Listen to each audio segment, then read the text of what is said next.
Hello everybody, I am Ananya, 8-3 this year. So I'll just give a brief background about myself before delving into the strategy. So I have done my graduation in geography from Miranda House, University of Delhi in 2021, and post to that I prepared for this examination for 2 full years. Even though this is my first attempt, I have prepared for this examination for 2 full years, and I gave this examination in the year 2023 with anthropology as my optional, and I've been lucky enough to clear it in the first attempt. So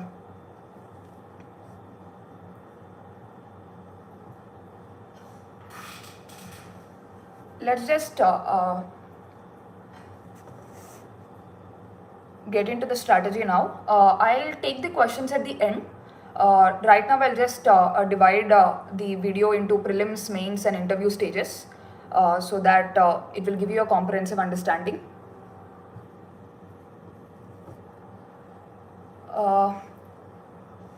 So firstly, let's go to prelims. Let's start with prelims. Prelims, instead of delving on the overall strategy, what I wanted to highlight is what should be done in the last 1 month of the preparation, since prelims preparation is less than a month now. So I'll just try to tell you about what all should be done in this last 1 month so you can derive something beneficial out of this session. So first is focus areas and PYQs. What happens is that, like for instance, if I take my case, I have started my prelims preparation in February. I have given 4 full months for prelims. So what happens is that in the initial 3 months, that is February, March and April, we tend to read most of the things. Like, even though we know that there are some focus areas that are being focused by UPSC by studying PYQs and everything, we still feel that we still read most of the things. So in the last 1 month, it is now time to narrow down your preparation and adopt a targeted approach. So first thing that before I start with this, I also want to tell you about my marks in prelims. My score in GS paper 1 is 102, whereas my score in paper 2, that is CSAT, is around 86. So I could comfortably clear both the papers with a decent margin above the cutoff. So yeah, this is about my marks. And then now coming into the focus, coming into the strategy, the first is the focus areas and PYQs. So what do I mean by focus areas and PYQs, and why should you focus is that usually we tend to read everything when we start out for the prelims preparation around February or maybe March sometimes. In the last month, however, it's extremely important that you track PYQs and then focus on those areas so that your memory is fresh when you go to the examination hall, and those questions can also be expected. So first is, what are the focus areas? For example, there is something like history, especially the medieval Indian history. So the focus areas in medieval Indian history are the terms. For instance, even in the previous years,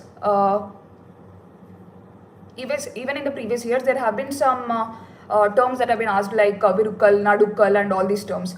So when you're reading history in these in this last month, it's extremely important that you see the focus areas which primarily caters to terms in ancient and medieval history. So that is one thing. And coming to environment, we all know that national parks and species are a favorite area for UPSC. So in this 1 month, try to focus on national parks and species a lot. So that is another thing. And about science and technology also. So science and technology, please go a bit deeper into technologies like biotechnology, nanotechnology and everything. So it's not just about a surface level understanding, but also a deeper understanding of the technologies is extremely important. So now narrow down your preparation in this 1 month. Narrow down your preparation by looking at the PYQs and then make a focused plan. So that is one thing you have to do. And apart from that, another thing you have to do is analyzing PYQs. Analyzing PYQs is not just about looking at the previous year questions and then just solving them. It is not about that. What is extremely important is that you have to analyze the options also.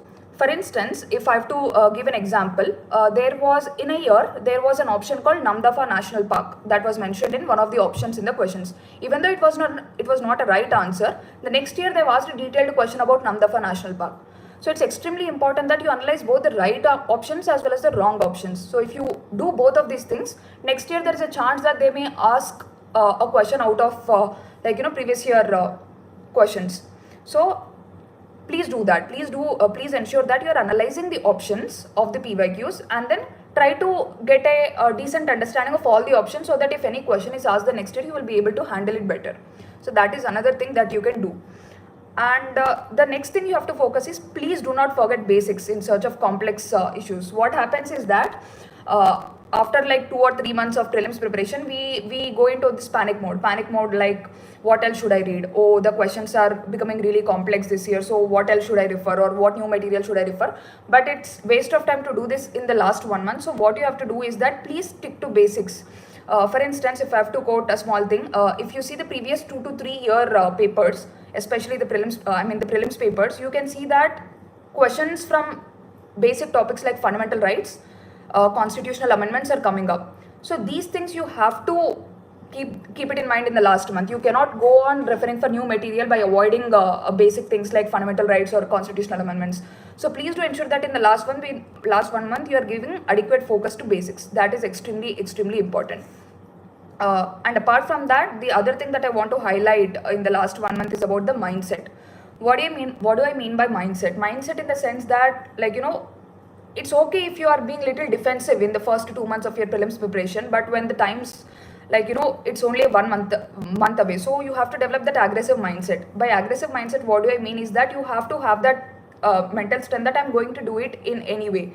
Like, even if the question is difficult, even if the question is complex, even if the question is something that I do not know, I'll somehow try to use my elimination skills and all such things to narrow down the options. So this is extremely important. This mindset is extremely important going forward in this 1 month. And please see how you are thinking in this last 1 month. It's not just about your preparation that matters in prelims. What also matters is your mindset.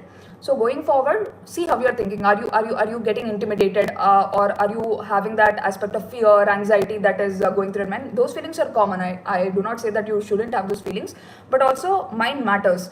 So see how you are thinking, develop that aggressive mindset and all such things. That becomes extremely important for you during the actual examination time, for you not to give up in difficult circumstances and all such things. So prepare your mind like that in the last 1 month. Apart from that, I also wanted to highlight what happened in the actual examination for me in the last year by taking up a few questions. So first is, if you just look at the previous year paper, that is 2023 prelims paper, you can see that there were many unconventional questions that were asked. Even I was not aware of many of these questions. Like, even I was looking at them for the first time. So how did I handle it? So for instance, there was a question which asked about an animal that makes a tool out of scrape and uses it to pull insects out of trees. At the first instance, we will see this question and we are like, oh, what is this question? Where is this coming from? And the species are also like that. So they have mentioned species like fishing cat and all such things, which we might not have heard before. So our first reaction will be a little bit defensive. That is, oh, I've not read these species. I've not done this question. So how do I tackle it? For this question, it's extremely important that you stay with a clear mind, and that is when you can apply your logics. For instance, how did I do this question? So I saw the question, I knew that I was not completely aware of it, and then I just cooled myself down and I thought, okay, so they're speaking about an animal that is making tools. So which animal is able to make a tool? Only that animal which has a greater cognitive powers or greater brain capacity. That is a very basic thing that everybody of us know. Only an animal with a greater brain capacity will be able to make a tool, and not otherwise. So which out of the options given, which is the animal that has a greater brain capacity?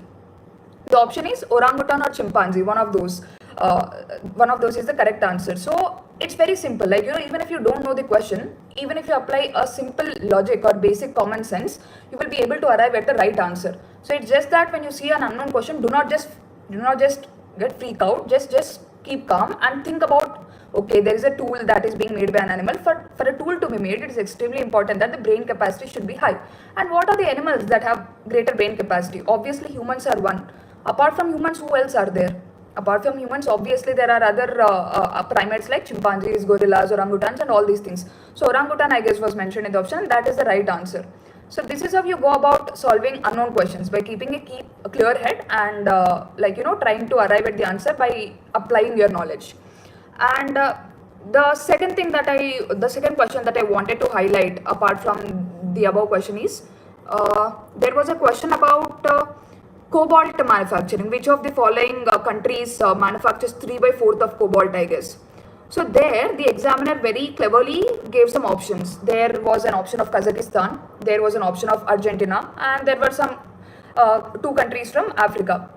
So even I was not aware. I was aware of some other minerals, but cobalt is like, nobody gets to read about cobalt a lot, and nobody knows that 3/4 is produced by country. It is a difficult question, obviously. So how did I arrive at it?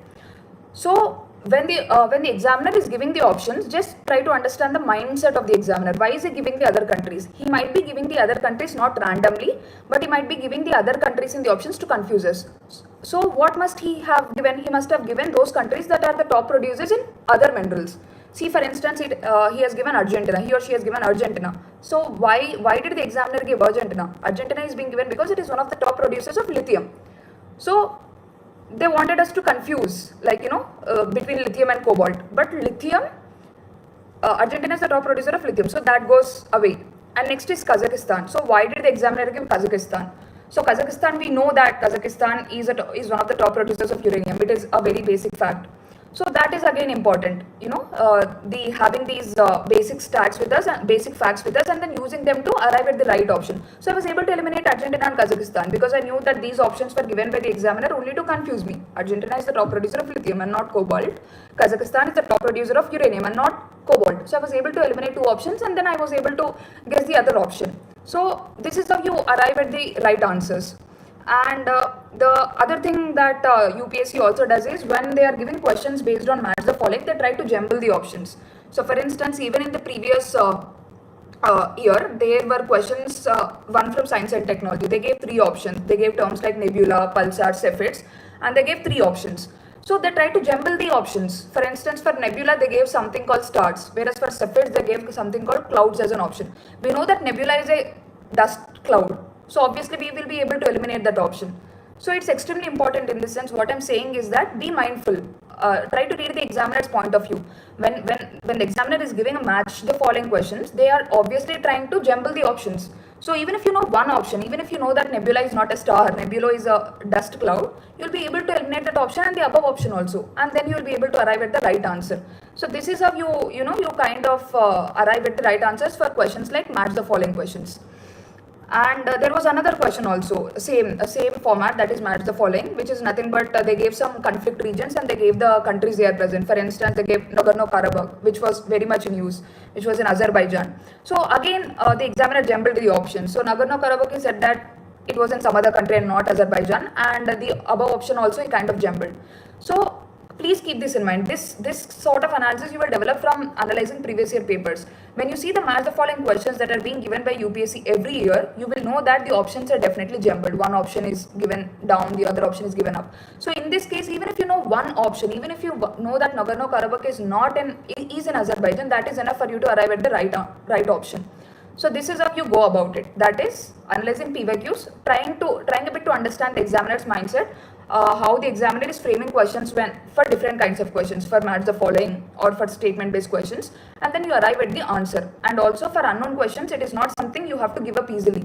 If you see an unknown question, absolutely unknown question, you cannot give up just like that. You have to keep a clear mind and then apply your logical skills. You will be able to apply it eventually, which you will practice in your mock tests also. So it is in that sense that you will arrive at the right answer. And then if I have to also give another, if I also speak about another question, there is this question about Arab Peace Initiative, something related to peace between Arab countries and Israel. So they gave two statements and they gave assertion reasoning kind of statements. So in that they gave one option that Arab Peace Initiative was mediated by Saudi Arabia between Arab League and Israel. So this is something we are not aware of, obviously. Who is aware of Arab Peace Initiative and who is aware of Arab League? I was not aware, at least. I was not aware of all these things. But I was sure of one thing. You prepare for mains also, and you know that anytime when there is the conflicts between Arab countries and Israel are mediated by third countries and not countries themselves. For instance, there is something called Abraham Accords. We have listened in our international relations, when we were studying for international relations for mains point of view. We know that there is something called Abraham Accords. So we know that Abraham Accords are not something that the countries themselves mediated. It was other countries, the third world, the third countries that mediated them. So with this basic understanding that whenever there is a conflict between Israel and Arab countries, the third countries like whether it's the US or whether it's China recently, these are the countries that are mediating and not the countries themselves. So this basic understanding is enough for you to eliminate that option that Saudi Arabia cannot mediate between Arab League and Israel. Maybe it must have been done by USA or it must have been done by China, or maybe the option is wrong. So this is how you arrive at it. That is, it's extremely important that you apply your mains knowledge also in your prelims thing. Just a basic calm understanding of things will help you go about it. So I just gave few of the examples to you to showcase that even if the questions are unknown, you can still use your basic knowledge, you can still use your elimination skills to arrive at the answers, and I've shown how I did it in the exam like conditions. And apart from that, I also want to highlight one particular area, that is sports. UPSC's favorite topic is sports, and there have been ports, ancient Indian ports. For instance, last year also there was a question on port saying Muziris means what? Muziris is ancient Indian port. So UPSC has asked ports 4 to 5 times. So please look into ports extensively. So these are the few things that I'm saying. One is the focus areas, developing that right mindset, and then how to tackle unconventional questions. So this is what you have to do for prelims in the last 1 month. And regarding CSAT, so CSAT, I agree that it's becoming really, really tricky. It was very difficult for me also in the examination hall to tackle CSAT. But again, for CSAT also, you need to be with a clear mind on that day. And preparation for CSAT is simple. For instance, if you are preparing for English comprehension, what you have to do is that you have to look at the previous year papers, 5 or 6 years papers, and also the answer keys. The answer keys also have to be looked in, not the answer keys that are given by coaching centers, but the answer keys that are given by UPSC itself. So just look at the English comprehension questions and see the answer keys. Then you will get an understanding of why the examiner is giving a certain option for a certain question. Because it is usually between two options only that we kind of get confused in CSAT also, in English comprehension also. So you just see the previous year questions and the answers that are given by UPSC, and then you will get an understanding of till which level the examiner is thinking when the answer is given. So you will be able to find some pattern in that thing, and then you'll be able to answer English comprehension questions in a more organic manner. And also, when you are doing English comprehension questions, keep certain things in mind. For instance, not all questions mean the same. There are asking questions with words like meaning, reflect, inference, and all such things. So when you are seeing English comprehension questions, see what is the word that is being asked, whether it is inference, whether it is meaning, whether it is reflect, because these terms make the answer different. So try to understand the meaning of these terms also. What does reflect mean? What does inference mean? These terms, you go into the detail, you understand it, and then you also try to see the answer keys, and then you will be able to understand the examiner's point of view, so that you'll be able to answer the questions better.